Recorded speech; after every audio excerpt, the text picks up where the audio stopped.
ඒ ආනයනකරුවෙකුට නිෂ්පාදකයෙකුට ඖෂධ නියමන අධිකාරිය ලියාපදිංචියෙන් තොරව ඔබ ඒ සඳහන් කළා වූ නිෂ්පාදන වෙළඳපළට නිකුත් කරන්න බෑ. විශේෂ වාසියකුත් මේ නියාමනය තුලින් සිද්ධ වෙනවා මේ ලියාපදිංචි කිරීම. ආලේප කරන ඒ ක්‍රීම් වර්ගවල අඩංගු විය හැකි බැරලෝහ ප්‍රමාණයන් ශ්‍රී ලංකා ප්‍රමිතියේ සඳහන් කරලා තියෙනවා. මේ බැරලෝහ වර්ග අපේ මේ ඕගන්ස් වල අවයවවල තැන්පත් වෙනවා. මේ බැරලෝහ අඩංගු විය යුතුයි උපරිම ප්‍රමාණය නිෂ්පාදනයේ. ඊට වඩා වැඩි වුණොත් ඒක තහනම්. මේ සමෙහි ආලේප කරන ක්‍රීම් වර්ග හා දියර වර්ග කියන්නේ මොනවද කියලා. ඒ කියන්නේ දැන් මේ නියාමනයට ලක් වෙන වර්ග ටික මොනවද කියලා මේ ගැසට් පත්‍රයේම කියනවා. ඒ සඳහන් ඊයම් ආසනික් රසදිය කැඩ්මියම් කියන බැරලෝහවල අනුමත උපරිම සීමාව නොඉක්මිය යුතුයි. දැන් අපි කතා කරන්න බලාපොරොත්තු වෙන්නේ අපගේ දෛනික ජීවිතයේ අත්‍යවශ්‍ය අංගයක් බවට පත් වී ඇති රූපලාවන්‍ය නිෂ්පාදන පිළිබඳව සහ ඒවා භාවිතා කිරීමේදී පාරිභෝගිකයන් ලෙස අපි අවධානය කළ යුතු විශේෂිත ආරක්ෂක කරුණු පිළිබඳව.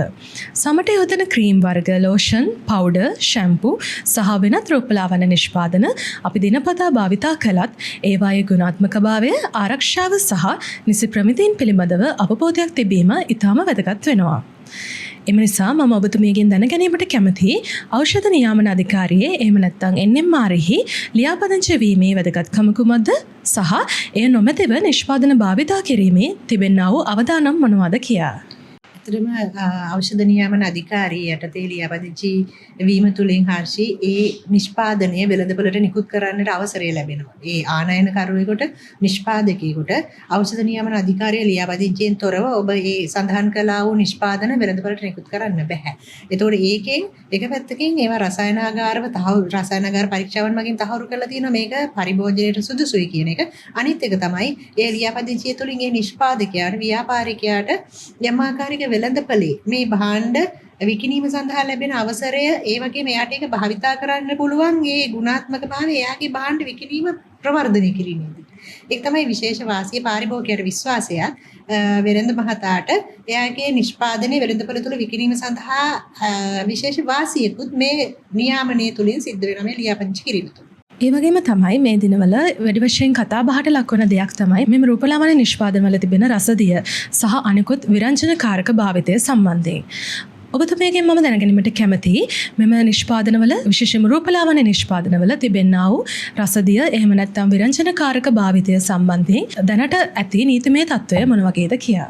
දැනට පවත්නා නීතියට අනුව මේ රූපලාවන්‍ය නිෂ්පාදන විශේෂයෙන් වයිට්නින් ක්‍රීම් කියන්නේ ශරීරය වයිට්නින් ක්‍රීම් මොකද කියන්න පුළුවන් අපිට ශරීරය පැහැපත් කරවන ශරීරය පැහැපත් කිරීම සඳහා කියලා අපි ආලේප කරන ඒ ක්‍රීම් වර්ගවල අඩංගු විය හැකි බැරලෝහ ප්‍රමාණයන් ශ්‍රී ලංකා ප්‍රමිතියේ සඳහන් කරලා තියෙනවා. එතකොට ඒ ප්‍රමිතියම අරගෙන පාරිභෝගික කටයුතු පිළිබඳ අධිකාරිය 2018 වර්ෂයේදී ගැසට් පත්‍රයක් නිකුත් කරා මේ ක්‍රීම් වර්ග, දියර වර්ග නිෂ්පාදනය කරනවා නම් ආනයනය කරනවා නම් බෙදා හරිනවා නම් ඇසුරුම් කිරීම, ගබඩා කිරීම, තොග හෝ සිල්ලර වශයෙන් විකිණීම සඳහා ප්‍රදර්ශනය කිරීම හෝ විකිණීම සඳහා ඉදිරිපත් කිරීම හෝ කරනවා නම් අනිවාර්යයෙන්ම මේ නිෂ්පාදනවල ප්‍රමිතිය ශ්‍රී ලංකා ප්‍රමිති පිරිවිතර 743 මගින් තීරණය කරලා තියෙන බැරලෝහ ප්‍රමාණයන්ට අනුකූල විය යුතුයි. එතකොට ඔබ කිව්වා වගේ රසදිය ඊටමත් හානිකරයි ශරීරගත වීම. මොකද මේවා ශරීරයේ ඇතුළට ගියොත් අපේ ශරීරයට සමහරට මේ සමේ සිදුරු වලින් යන්න පුළුවන්. නැත්නම් වෙන ඕනම ආකාරයකින් මේක උස්ම වලින් ශරීරගත වෙන්න පුළුවන්. හැබැයි මේ බැරලෝහ වර්ග ඔබේ ශරීරයට ගියොත් ඒවා නැවත ඉවත්වන්නේ නැහැ ස්වභාවික ගිය විදිහටම. මොකද මේ වැරලෝහ වර්ග අපේ මේ ඕගන්ස් වල අවයවවල තැන්පත් වෙන්න පුළුවන්. තැන්පත් වෙලා ලොන්ග් ටර්ම් දීර්ඝකාලීන රෝගවලට අපව ගොදුරු කරන්නට හේතුවක් වන්නට පුළුවන්. ඉතින් අපේ 2003 අංක 9 දරන පාරිභෝගික අධිකාරී පනත යටතේ නීතියක් සකසලා ඒ කියන්නේ ගැසට් පත්‍රයක් මාර්ගයෙන් අපි නිකුත් කරලා තියෙනවා 2018 වර්ෂයේ මැයි මාසයේදී ශ්‍රී ලංකා ප්‍රමිති මම ඉස්සෙල්ලා සඳහන් කරපු ශ්‍රී ලංකා ප්‍රමිති 743ට අනුව මේ බැරලෝහ අඩංගු විය යුතුයි උපරිම ප්‍රමාණය නිෂ්පාදනයේ. ඊට වඩා වැඩි වුණොත් ඒක තහනම්. විකිණීම තහනම්. ලියාපදිංචියත් කරගන්න බැරුව යනවා එන්නේ මාර්ය ආයතනෙ. ඒකට අනුව ගැසට් පත්‍රයට අනුව ශ්‍රී ලංකා ප්‍රමිතියට අනුව විශේෂයෙන්ම ශ්‍රී ලංකා ප්‍රමිතියට අනුව අඩංගු හැකි බැරලෝහ ප්‍රමාණය තමයි ඊයම් තියෙන්න පුළුවන් අනුමත උපරිම සීමාව කිලෝග්‍රෑමයට මිලිග්‍රෑම් 10යි. ආසනික් කිලෝග්‍රෑමයට මිලිග්‍රෑම් 3යි. රසදිය කිලෝග්‍රෑමයට මිලිග්‍රෑම් 1යි.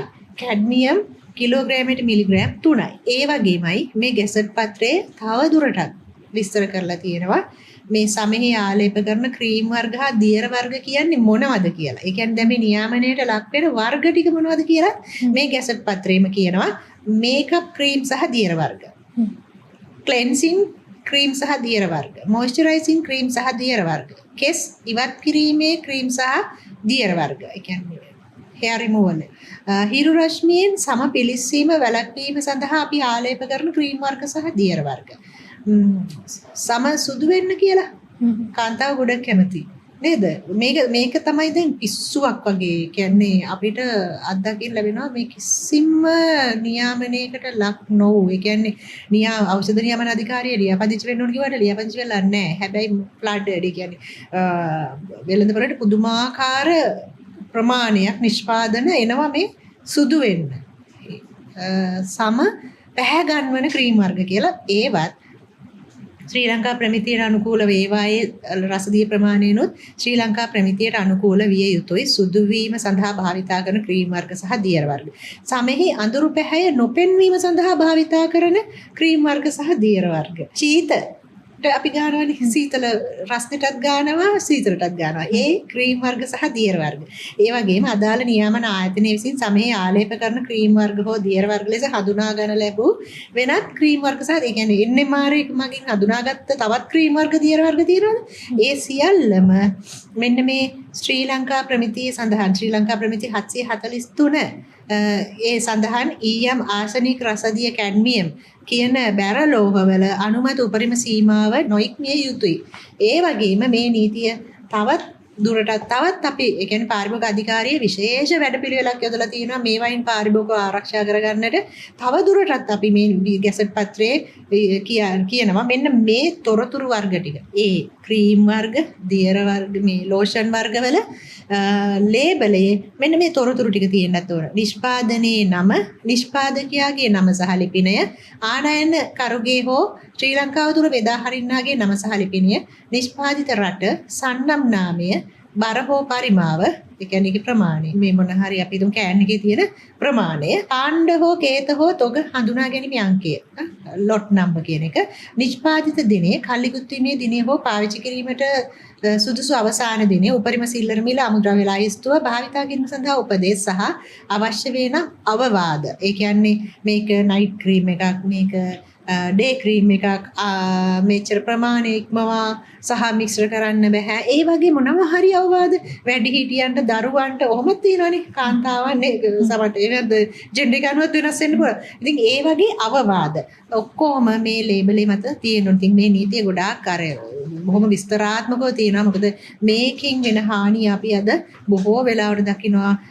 මම හිතන්නේ මේ වෙනකොට ඔය චර්ම රෝග ඩර්මටොලොජිස්ට්ලට කියන්නේ ඒගොල්ලෝ අපිත් එක්ක මේ කමිටුවලදී සාකච්ඡාවලට සහභාගී වුණාම අපිට දැනුම් දෙනවා පුදුමාකාර විදියට මේ කාන්තාවෝ සුදු වෙන්න හැම පැහැපත් කරගන්න කියලා මේ ආලේප කරන ක්‍රීම් වර්ග භාවිතය තුළින් අත වූ ආසාත්මිකතා සමහරට ඒවා ජීවිත කාලෙම පවතිනවා. ඒක ආය වෙනස් කරන්න බැරි මේ සමේ පැල්ලම් ඇති වෙන්න සමපිලිස්සලා ඒ වගේ ලොන්ග් ටර්ම් දීර්ඝකාලීන අසංකූලතාවයන්ට ලක් වූ රෝගීන් ඒගොල්ලෝ ළඟට පැමිණෙනවා කියලා අපිට දැනුම් දෙනවා. ඉතින් අපිත් පුළුවන් තරම් දැනුවත් කරන හැබැයි පාරිභෝගික ඔබේ යුතුයකම තමයි වගකීම තමයි මම ඉස්සෙල්ලා කිව්වා වාගේ දෙපාරක් හිතන්න ගන්න භාණ්ඩයේ ගුණාත්මක භාවය ගැන දෙපාරක් හිතන්න. මේ ක්‍රීම් වර්ග මිලදී ගද්දි ලේබලේ අර කියපු තොරතුරු තියනවාද? ඒ වගේම අර බැරලෝහ මේ නීතියට අනුකූල විදිහටද මේක තියෙන්නේ කියන එක සැකයක් තියෙනවා නම් පාරිභෝගික අධිකාරියට පැමිණිලි කරන්න පුළුවන්. පාරිභෝගික අධිකාරිය නිරන්තරයෙන්ම මේවා සම්බන්ධව වෙළඳපොළ රසායන ගන්න සාම්පල් රසායනාගාරව පරීක්ෂා කරලා බලලා නීතිමය ක්‍රියාමාර්ගත් ගන්නවා. වර්තමානයේ පාරිභෝගිකයන් අතර ඕගනික් ප්‍රොඩක්ට්ස් එහෙම නැත්නම් කාබනික නිෂ්පාදන සඳහා ඇති ඉල්ලුම සැලකිය යුතු ලෙස වැඩි වෙමින් පවතිනවා.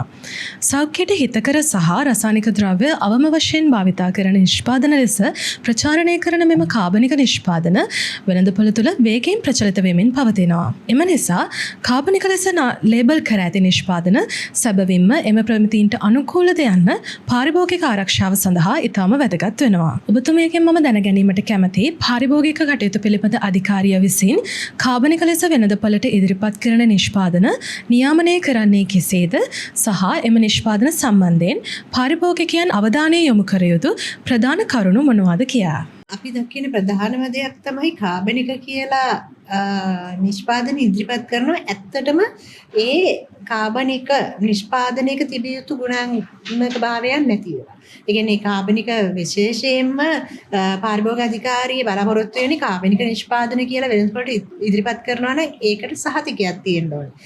ශ්‍රී ලංකාවේ තියෙනවා මේ කාබනික නිෂ්පාදන සහතික කරන ආයතන කීපයක්. ඒ ආයතනයකින්ලත් සහතිකය ඉතා වැදගත් වෙනවා ඒ නිෂ්පාදනයේ කාබනික නිෂ්පාදනයක් ඇටියට වෙළඳපොළට ඉදිරිපත් කරා. ඉතින් පාරිභෝගික අධිකාරිය නිරන්තරයෙන්ම වෙළඳපොලේ මේ කාබනික නිෂ්පාදන කියලා විකුණන්න තියෙන නිෂ්පාදන සාම්පල් ගැන රසායනාගාර පරීක්ෂාවන් වලට යොමු කරනවා. කාබනික නිෂ්පාදනයක තිබිය යුතු ගුණාංග මේකේ තියෙනවාද? එහෙම නැත්නම් අපි වෙළඳපොලේ සමීක්ෂණ කරනවා කාබනික නිෂ්පාදන කියලා ඉදිරිපත් කරලා තියෙන නිෂ්පාදන වලට ඇත්තටම අර සර්ටිෆිකේෂන් බොඩි එකකින් නැත්නම් සහතික කරන ආයතනයකින් ලක් සහතිකය තියෙනවාද? එන්න ඒ විදිහට නැතිනම් ඒ සහතික නැතිනම් ඒ වගේ මේ ගුණාත්මක භාවයේ කාබනික නිෂ්පාදනයක් වැඩි මිලක් ගෙවලා ලොකු විශ්වාසයකින් ගන්න. විශේෂයෙන් අර ඉස්සල කිව්වා වගේ දරුවන්ට ලදරුවන්ට දෙන්න ඒ ආහාර දෙන කාලේ වෙනකොට මේ කාබනික නිෂ්පාදන ගන්න මව්වරු පෙළඹිලා ඉන්නවා. ඉතින් ඒකෙදි හරිය වැදගත් පාරිභෝගික අධිකාරී පනතේ 30 වන වගන්තිය මම මෙහෙදි සඳහන් කරන්නම්. 30 වෙනි වගන්තිය කියන්නේ පාරිභෝගිකයා නොමග යාමට තුඩු දෙන ආකාරයේ කිසිදු ක්‍රියාවක ව්‍යාපාරිකයෝ නිරත නොවිය යුතුයි. නොමග යවන්න නොමග යාමට තුඩු දෙන්න කටයුතු කරන්න බෑ. එතකොට කාබනික නිෂ්පාදන කියලා ඇත්තටම කාබනික නිෂ්පාදන වල තිබිය යුතු ගුණාත්මක භාවයන් නැති ඒවා විකුණනවා නම් එතනදී ඍජුවම අර කියපු 30 වෙනි වගන්තියට අපිට නීති අනුකූලව කටයුතු කරන්න පුළුවන්. ඒ අලෙවි කරන කෙනාට විරුද්ධව කටයුතු කරන්න පුළුවන්. ඒ වගේම යම් ආකාරයක ව්‍යාජ සහතිකයක් දීලා තියෙනවා නම් යම් ආයතනයකින් සර්ටිෆිකේෂන් බොඩි එකකින් ඊට විරුද්ධව අපිට කටයුතු කරන්න බලය තියෙනවා.